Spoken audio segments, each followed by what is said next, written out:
असद जी, आपकी पार्टी के बिहार के जो अध्यक्ष है उनकी तरफ से कहा गया कि हम बिहार में थर्ड फ्रंट बनाएंगे। हाँ बिल्कुल बिल्कुल, सब चीज़ करेंगे हम। जो चीज़ हमको करना है जीतने के लिए हम पूरी चीज़ हर चीज़ करेंगे और मेहनत करेंगे। और महागठबंधन से क्या बात बनी? वो बताएंगे आपको, अभी जल्दी नहीं है ना। महागठबंधन से किस तरीके से आगे होगा नहीं मालूम, वो तो अख्तर भाई हमारे अध्यक्ष ने लेटर लिखा है, दो लेटर लिखे हैं। अब उसके बावजूद भी अगर वो समझ रहे हैं कि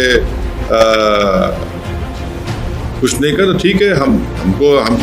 हमने तो बता दिया जनता को कि हमने तो कोशिश की, अब इनके ऊपर है। लेकिन सर सवाल ये है कि फ्रंट बनाएंगे तो आएगा कौन आपके साथ?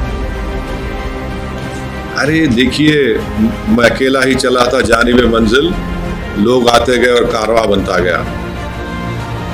समझा करिए आप, ऐसा मत समझा करिए, ये होगा। आप अख्तरुल ईमान को अंडर एस्टिमेट कर रहे हैं, आप लोग मजलिस को अंडर एस्टिमेट कर रहे हैं।